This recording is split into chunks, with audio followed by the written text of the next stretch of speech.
네, 아홉 번째 챕터 세 번째 강의를 시작을 하겠습니다. 자, 이번에는 그 클래스의 퍼블릭과 디폴트에 대해서 말씀을 드리려고 하는데요. 이것도 제가 들어가기 전에 좀 먼저 정리를 하고 들어가려고 합니다. 이미 우리가 접근 제어 지시자를 공부를 했죠. 접근 제어 지시자를 공부를 했습니다. 자, 그러면 그것과 관련해서 하나를 좀 더 제가 말씀을 드리겠습니다. 이렇게 A라는 클래스가 있고요. A 클래스의 생성자가 뭐 예를 들어서 이렇게 인자값을 받지 않는 형태의 생성자가 퍼블릭으로 선언이 되었다고 가정을 해보자고요. 그럼 어떠한 의미를 지닐까요? 이거는 무엇을 얘기하는 거냐면은 A 클래스의 인스턴스는 어디서든 생성이 가능하다라는 뜻을 지닙니다. 자, 왜냐하면 우리가 인스턴스 생성하려면은 new 뭐 A 뭐 가로 열고 닫고 이런 식으로 이제 생성을 하죠. 그때에 이것이 의미하는 바가 생성자의 호출에 대한 정보를 담고 있는 거죠. 즉, 실질적으로 new A, 바로 이 문장이, 인스턴스 생성문이 생성자의 호출과 이어지기 때문에 생성자를 퍼블릭으로 선언했다라는 것, 이것은 생성자를 어디서든 호출할 수 있다. 다시 얘기하면 인스턴스 생성이 어디서든 가능하다라는 뜻으로 이제 해석이 되는 겁니다. 예, 어렵지 않게 여러분들이 적용이 되셨을 텐데, 자, 그럼 이번에는 B라는 클래스를 가지고 얘기를 해볼게요. 자, 이 B 클래스는 디폴트로 선언이 되었다고 가정을 해보죠. 뭐 아무런 퍼블릭, 프라이빗, 뭐 프로텍티드가 붙어있지 않습니다. 자, 그럼 이것은 동일 패키지 내에서 호출할 수 있는 메소드, 즉 생성자가 되는 것이죠. 자, 그러면 우리가 B 클래스의 인스턴스를 생성하려면 new B 이렇게 생성해야 합니다. 자, 그럼 이것은 뭘 의미하는 거냐면 생성자의 호출을 의미하는 것이죠. 이 문장이 어디에만 존재할 수 있다는 뜻이 됩니까? 동일 패키지 내에 정의되어 있는 클래스 안에만 이 문장이 존재할 수 있다라는 것으로 우리가 이해할 수 있겠죠. 즉, 우리가 이렇게 보통 이제 인스턴스 변수가, 그러니까 인스턴스 멤버 함수가, 메소드가, 디폴트로 선언이 되면은 동일 패키지 안에 존재하는 정의된 클래스의 메소드 안에서만 그 메소드를 호출할 수 있었잖아요.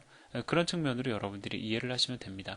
자, 그래서 생성자가 퍼블릭으로 선언이 되어 있느냐, 프라이빗으로 선언이 되어 있느냐, 아니면 디폴트로 선언이 되어 있느냐에 따라서 인스턴스를 생성할 수 있는 범위, 위치를 갖다가 우리가 제한을 하게 됩니다.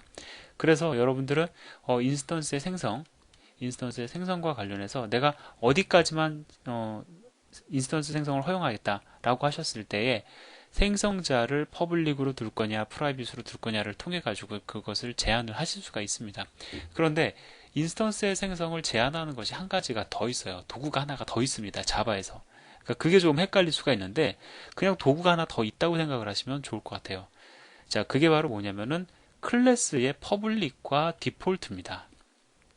자, 퍼블릭, 디폴트 우리 잘 아는 거죠. 근데 이 선언이 어디에 들어가냐면은요. 인스턴스 멤버 변수나 메소드가 아닌 변수나 메소드가 아니라 클래스 정의, 클래스의 정의에 들어갑니다. 즉 예를 들어서요. 내가 A라는 클래스를 정의를 합니다. 그럼 이제 이렇게 정의를 하죠. 자, 정의한 다음에 이 A라는 클래스를 갖다가 그냥 내버려 두면 얘가 디폴트 클래스가 되는 거고요. 이 앞에다가 내가 퍼블릭이라는 키워드를 딱 붙여주면 얘가 바로 퍼블릭 클래스가 되는 겁니다. 그러면 퍼블릭 클래스와 디폴트 클래스는 앞에서 얘기했던 것과는 또 좀 다른 개념이에요. 예, 물론 키워드도 같고 어떤 뭔가를 갖다가 내가 제한한다라는 측면에선 유사한데 제가 이건 조금 달리 설명을 할 겁니다. 자, 퍼블릭 클래스가 왜 등장을 했느냐 이거를 이해를 하시는 게 훨씬 더 이해하시는 데 도움이 많이 됩니다. 왜냐하면 좀 헷갈릴 수가 있기 때문에 그래요. 자, 우리가 보통 원래는 자바보다 오래됐던 것이 C++이라는 프로그래밍 랭귀지가 있습니다. 제가 C++를 가지고 좀 얘기를 해볼게요. 너무 좀 얘기가 어려워지지 않을까 고민스럽긴 한데 일단 시작했으니까 좀 얘기를 해보겠습니다. 뭐 C++이든 자바든 클래스는 동일합니다. 클래스의 개념은 다 똑같습니다. 뭐 사실 여러분들 자바 공부하시면요 C# 쉽게 공부하실 수 있고 C++도 어렵지 않게 공부하실 수가 있어요. 예, 마찬가지로 C++ 공부하는 친구들도 자바를 참 어렵지 않게 공부를 할 수가 있습니다. 객체지향적 개념도 똑같고 그 다음에 언어가 추구하는 뭐 바는 좀 다르다고는 하지만 사실상 문법적인 요소들도 크게 많이 차이가 나지는 않습니다. 조금만 공부하면은 다 우리가 활용할 수 있는 그러한 객체지향 언어들인데 이제 C++ 클래스들이 이렇게 이제 설계가 됩니다. 근데 이제 자바 클래스도 마찬가지예요. 다 클래스들이 설계가 되죠. 자, 근데 이제 클래스들을 설계하다 보면 특색이 나눠집니다. 그러니까 예를 들어서요, 클래스들이 이제 이렇게 연관 관계를 맺고 있어요. 그냥 혼자 그냥 떨그러니 존재하는 것이 아니라 다른 클래스들과의 연계를 통해 가지고 프로그램을 구성을 합니다. 자, 그래서 이렇게 어떤 클래스들 간의 관계가 형성이 되어 가지고 클래스의 한 묶음이 완성이 되었다고 가정을 해보죠. 그리고 얘는 어떤 목적, 하나의 목적을 달성하기 위해서 설계된 클래스라고 가정을 하겠습니다. 자, 근데 이 목적이 기능 제공이겠죠, 결국은. 기능을 제공하는 겁니다. 뭐, 예를 들어서, 뭘 하나를 예를 들어 볼까요? 이게 병원 관리 시스템을 갖다가, 근데 너무 크니까, 병원에, 예를 들어서, 뭐라고 그러죠? 예약 관련된, 병원의 예약 관련된 기능을 갖다 완성해 놓은 클래스들의 모임이라고 한번 얘기를 해보자고요. 그러면 얘가 지금 이제 그 라이브러리의 형태로 이미 만들어서 클래스가 정의되어 있는 형태로 존재하니까 이거를 누군가가 가져다가 병원 시스템을 구축할 겁니다. 즉 얘네들은 다른 누군가에 의해서 사용될 수 있다라는 것이죠. 우리가 보통 이렇게 누군가가 사용할 수 있도록 잘 정의해 놓은 클래스들의 모임을 가리켜 뭐라고 얘기를 하냐면 라이브러리라고 얘기를 합니다. 자, 그럼 라이브러리가 있다. 근데 지금 여기 보면은 이 라이브러리에 보면 지금 클래스들이 하나, 두 개, 세 개, 네 개, 다섯 개죠. 그러면 예를 들어서 병원 관리 시스템을 구축하는 저기 프로젝트를 진행하는 이쪽에서는 병원 예약 시스템을 가져다 쓰기 위해서 이 다섯 개의 클래스들을 다 알아야 되느냐? 그것은 아닙니다. 상호 연관 관계를 가지고 있고 실제로 여기 이 영역에서 알아야 되는 클래스들은 이 중에서 한두 개에 지나지 않는다라는 거예요. 그럼 나머지들은 뭐냐? 나머지들은 이 하나 또는 두 개의 클래스를 사용하는 과정에서 그러니까 더불어서 인스턴스가 생성이 되어지거나 활용되어지는 클래스들인 경우가 많다라는 거죠. 그러니까 이 라이브러리를 사용하는 사람 입장에서는 최소한의 것만 알아도 되도록 우리가 보통 클래스들을 설계를 합니다. 뭐 이것은 어떻게 보면 이제 인캡슐레이션의 어떤 기반이 되는 얘기가 될 수도 있습니다. 그러니까 인캡슐레이션이 기반이 되어서 이 얘기가 전개가 될 수도 있는 건데요. 자, 그러면 예를 들어서요. 지금 제가 좀 너무 거창하게 시작을 했는데 총 5개의 클래스가 있는데 이 중에서 이 하나 이것만 알면 이 클래스의 존재만 알면은 이 병원 예약과 관련된 시스템을 전체 다 활용할 수 있다라고 가정을 해보자고요. 이것이 바로 무엇이 되는 겁니까? 메인이 되는 클래스가 되는 것이죠. 그러면 얘는 분명 다른 영역에서 인스턴스가 생성이 되어서 동작을 할 겁니다. 그럼 만약에 이 메인이 되는 인스턴스가 생성이 여기서 딱 되면은 이제 이걸 가지고 메소드 호출하겠죠. 그럼 자동적으로 얘네들과 연관 관계를 가지고 있어서 나머지 클래스들의 인스턴스들도 필요에 따라서 상황에 맞게 생성이 자동으로 되어서 이제 막 기능들을 완성해 갈 거라고요. 자, 그러면 실질적으로 이 시스템에서 생성해야 된 인스턴스는 어떤 클래스 인스턴스냐면 얘가 되는 거죠. 이것이 바로 가장 핵심이 되는 클래스가 되는 겁니다. 자, 그럼 이런 경우에 보통 이제 우리가 파일명을 어떻게 정해주냐면요. 뭐 클래스 이름이 얘가 1이고 얘가 2고 얘가 3이고 얘가 4고 얘가 5라고 가정을 해보자고요. 그러면 보통은 이제 파일 단위로 해서 클래스를 나누긴 하는데 얘네들을 갖다가 필요에 따라서는 하나의 파일에 묶을 수도 있습니다. 자, 묶을 때 무엇을 이름으로 파일을 정의하냐면 바로 이 메인이 되는 이 클래스의 이름을 가지고 파일의 이름을 결정을 합니다. 그리고 나머지들은 사실상 인스턴스 생성이 불필요한 클래스들로 이제 인식이 되는 거죠. 자, 그러면 좀 너무 많이 얘기가 돌아갔긴 했지만 제가 한 가지 이제 다 정리하고 무슨 뜻인지는 아시겠죠? 이 5개 중에서 실질적으로 외부에다 노출해야 될 클래스가 얘다라는 겁니다. 그러면 얘를 어떻게 해서든지 간에 좀 표시하고 싶지 않을까요? 어떻게 해서든지 좀 다른 애들과는 좀 구별된 방법으로 표시를 해주고 싶겠죠. 그래서 만든 것이 바로 퍼블릭 클래스의 개념입니다. 나머지 것들은 그냥 디폴트 클래스로 설계하시면 돼요. 근데 얘는 앞에다가 퍼블릭이라고 키워드를 딱 붙여주는 겁니다. 그러면은 뭐가 가능하냐면 얘는 이제 외부에서 인스턴스 생성해야 되니까 퍼블릭으로 선언된 클래스만 외부에서 인스턴스 생성이 가능하도록 허용을 해주고요. 나머지들은 어떤 목적입니까? 얘를 보조해주는 어떤 기능 완성, 그러니까 보조라는 표현도 좀 어울리지 않을 수 있는데 얘가 가지고 있는 기능을 완성해주는 목적으로 지금 설계되어져 가지고 얘가 주축이 되어서 생성되어지는, 즉 외부에다가는 노출되지 않는 클래스들이죠. 따라서 얘네들처럼 디폴트로 즉 아무런 선언도 존재하지 않는 형태로 선언된 디폴트 클래스들은 이렇게 외부 영역에서 인스턴스를 생성할 수 없도록 문법적으로 막아놨습니다. 어디서 그렇게 해놨냐면은 자바에서 그렇게 해놓은 거예요. 자, 그래서 제가 본문으로 들어가서 조금씩 다시 말씀을 드리겠지만 가장 중요한 건 그겁니다. 퍼블릭 클래스라는 것은 사실 인스턴스에 이제 뭐 본문에서는 인스턴스가 생성이 가능하네, 불가능하네, 뭐 이런 걸 가지고 어디서 생성이 가능하네, 불가능하네 이런 걸 가지고 얘기를 하겠는데 사실 클래스를 퍼블릭으로 선언한다는 것은 인스턴스의 생성 위치 이거는 사실 부가적인 거고요. 중요한 건 어떤 거냐면 내가 그 클래스를 갖다가 메인 클래스로 표시해 두겠다라는 어떤 그 마크의 역할이 훨씬 더 강하다라는 겁니다. 그러니까 지금 보면은 이렇게 마크를 해 놓다 보니까 문법적으로 이제 이렇게 마크된 클래스들은 외부에서도 인스턴스 생성이 가능하도록 자바에서 문법적으로 그거를 정해 놓은 거고 마크하지 않은 것들은 외부에서 인스턴스 생성을 허용하지 않겠다 이렇게 문법적으로 제한을 걸어 놓은 거죠. 자, 그러면 이렇게 더불어서 얘기를 제가 두 가지를 말씀을 드렸는데 생성자를 통해서 내가 인스턴스의 생성 범위를 제한할 수 있습니다. 마찬가지로 퍼블릭과 디폴트를 가지고도 제한할 수 있어요. 만약에 내가 정말로 인스턴스의 생성 위치가 너무나도 민감해가지고 그거를 제한하는 것이 목적이다라고 하면 생성자를 가지고 컨트롤 하시면 됩니다. 그게 맞아요. 그러면 어떠한 경우에 클래스를 퍼블릭으로 선언을 하느냐? 클래스를 내가 퍼블릭으로 선언한다는 것은 생성의 범위를 제한하겠다. 그게 주 목적이 아니고요. 내가 이 클래스를 메인으로 해가지고 다른 누군가가 사용할 때 이 클래스를 갖다가 사용할 수 있도록 마크해 두겠다. 그런 어떤 그 의미가 다르다라는 겁니다. 결과적으로는 이렇게도 제한이 가능하고 이렇게도 제한이 가능하지만 제한한다는 측면에서 보면 이 둘의 차이점을 여러분들이 이해하시기가 어려워요. 그래서 제한한다는 측면이 아니라 마킹한다라는 측면으로 퍼블릭 클래스를 이해를 하셔야 됩니다. 한번 말씀을 드렸는데 이게 좀 사실은 여러분들이 프로그래밍에 대한 객체 지향 프로그래밍 개념이 조금이라도 있으시면 제가 이렇게까지 많이 설명을 안 드려도 쉽게 이해를 하실 수가 있는데 경험이 좀 부족하시면 이런 설명들이 좀 어려울 수가 있습니다. 그러면 좀 쭉 공부하시다가 어차피 이 강의는 여러분들 뭐 계속 무료로 들으실 수 있으니까 나중에 한번 더 들어보세요, 이거. 그러면 아마 그때 가서는 저자가 이러한 의미로 이걸 얘기한 거구나. 아마 책 마지막까지 공부하다 보시면은 아마 그때 가서는 이게 훨씬 더 많이 다가올 거라고 생각이 듭니다. 자, 그러면 뭐 서두가 길었으니까 이제 좀 쉽게 말씀을 드리도록 하죠.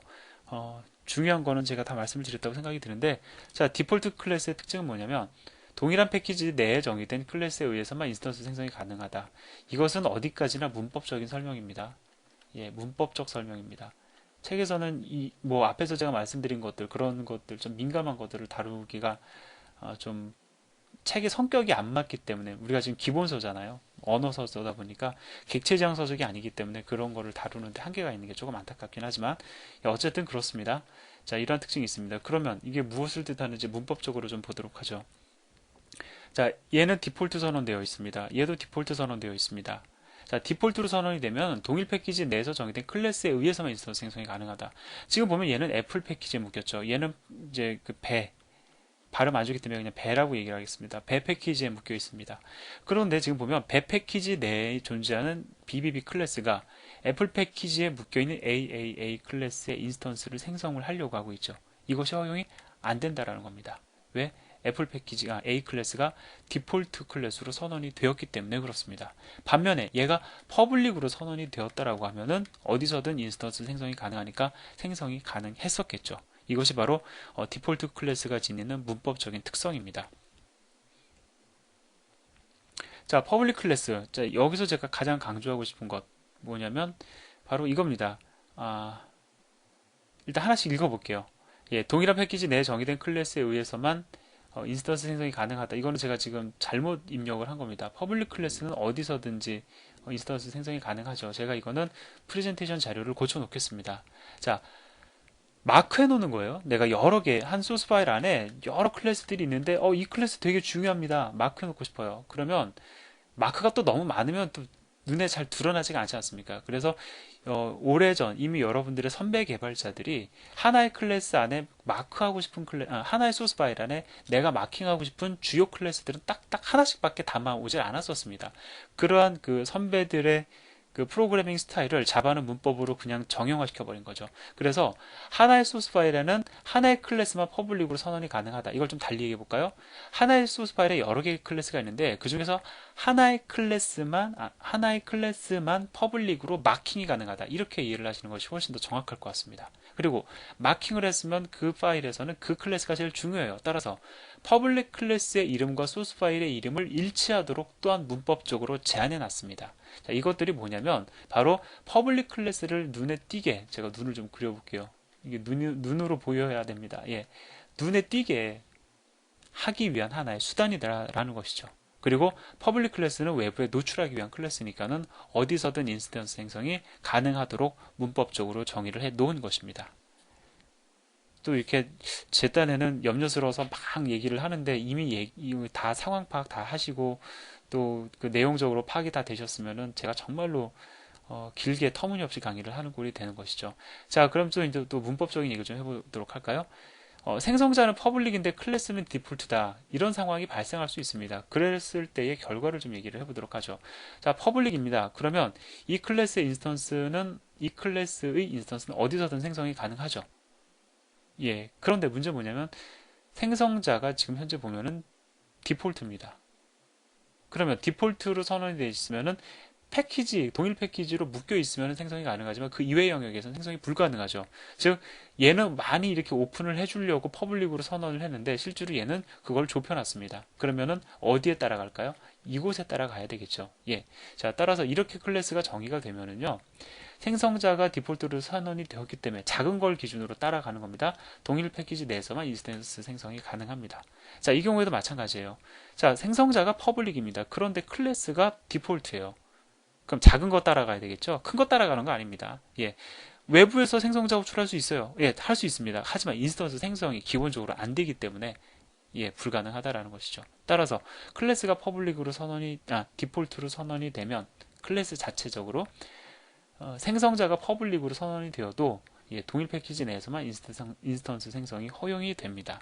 자, 그런데 이게 잘못됐다라는 게 절대 아닙니다. 잘못됐다라고 하면 에러가 발생이 됐겠죠. 근데 이거 잘못이 아니고요. 이렇게 생각을 하시는 것이 훨씬 더 좋습니다.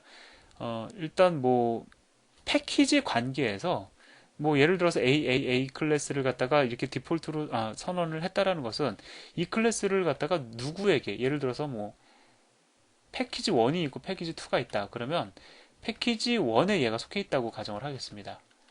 근데 생성자를 이렇게 정했다는 것은 그 동일 패키지 내에서만 인스턴스 생성을 허용하겠다라는 것이죠. 근데 이 패키지가 너무 커요. 그 패키지를 우리가 이제 임의적으로 제가 분류를 나누면 그 패키지의 클래스들이 이렇게 막 묶음으로 나눌 수 있다. 물론 문법적으로 나누는 건 아니지만 라고 했을 때 이 영역에서 이 영역으로 내가 오픈을 시켜주기 위해서 얘를 갖다가 퍼블릭으로 마킹하고 싶을 수도 있는 겁니다. 왜냐면은 패키지는 우리가 하나의 파일로만 완성이 되는 것이 아니라 뭐 100개의 파일로도 뭐 100개의 파일이 동일한 패키지 선언을 해버리면은 컴파일 해버리면은 이 100개의 파일 안에 존재하는 클래스들이 하나의 패키지로 묶여버리죠. 그렇기 때문에 또 내가 패키지 안에서도 그것을 갖다 마킹하고 싶을 수 있어요. 그런 경우에는 이렇게 퍼블릭으로 선언을 하는 것이 나름의 의미를 갖습니다. 제가 좀 말씀을 드리고 싶은 거는 요거까지 말씀을 드리고 다 얘기를 할게요. 제가 한 가지 말씀을 드리고 싶은 거는 제가 지금 강의를 어떻게 여러분들이 느끼실지 모르겠지만 좀 쉽게 설명을 드리려고 하지만 이 문법적인 내용은 의외로 이게 좀 깊이가 있는 사실은 내용입니다. 그러니까는 여러분들이 좀 어렵게 느껴진다라고 하면 그 되게 당연한 거니까 저는 이제 여러분들이 그 대신 어렵지만 한번 내 개념적인 내용을 정립을 해 두시면은 이 이제 뭐 헷갈릴 일이 별로 없죠. 그렇기 때문에 제가 강의를 할 때에는 조금 약간은 어려운 내용들도 다 건들고 넘어가려고 지금 일부러 그런 거를 말씀을 드리고 있습니다. 특히 이 부분은 개념적인 내용이기 때문에 여러분들이 조금 더 어렵게 공부를 하실 필요가 있다고 생각이 들어서 말씀을 드리고 있습니다. 자, 그럼 이제 디폴트 생성자에 대해서 얘기를 하고 마무리를 짓도록 하겠습니다. 자, 그러면 인스턴스 생성, 순전히 인스턴스의 생성 관점에서 보면은 예, 클래스가 퍼블릭이면 거꾸로 이 생성자를 기준으로 얘기해 볼까요? 생성자가 퍼블릭이면 이 퍼블릭의 효과를 갖다가 미치기 위해서는 클래스가 퍼블릭이어야 되겠죠. 다시 얘기하면 클래스가 퍼블릭으로 선언이 되어 있으면 그 뜻에 따라주기 위해선 생성자도 퍼블릭이어야 되겠죠. 자, 마찬가지로 클래스가 디폴트로 선언이 되어 있다라고 하면 그 뜻에 따라주기 위해서는 생성자도 디폴트 선언이 되어야 되겠죠. 그래서 우리는 달리 선언을 하기도 합니다. 실제로 여러분들 클래스 설계하다 보면 막 클래스는 퍼블릭인데 생성자는 디폴트 선언하는 경우 빈번하게 발생합니다. 저도 마찬가지고요. 그게 또 나쁘다는 것은 아닙니다. 예, 근데 이제 그 인스턴스 생성 관점에서 보면 의미하는 바가 좀 애매하게 느껴질 수는 있겠죠. 그래서 철저하게 그런 거를 갖다 지켜주는 개발자들도 사실은 있어요. 제가 간혹 봤습니다. 예, 근래에는 못 봤는데. 자, 그래서 어, 사실 그 이제 생성자 같은 경우에는 이제 디폴트 생성자 같은 경우에는 그것이 맞춰져서 들어갑니다. 내가 클래스를 퍼블릭으로 선언을 하면은 그 뜻에 부응해서 디폴트 생성자도 퍼블릭으로 선언이 되고요. 그다음에 패키지가 디폴트로 선언이 되면은 디폴트 생성자도 그 뜻에 맞게끔 클래스 디폴트로 클래스 패키지가 아니고 클래스가 디폴트로 선언이 되면 생성자도 디폴트로 선언이 되어서 들어갑니다. 뭐 요거는 그냥 추가적으로 좀 알고 계시면 좋을 것 같습니다. 자, 이렇게 해서 세 번째 강의를 완료를 했고요.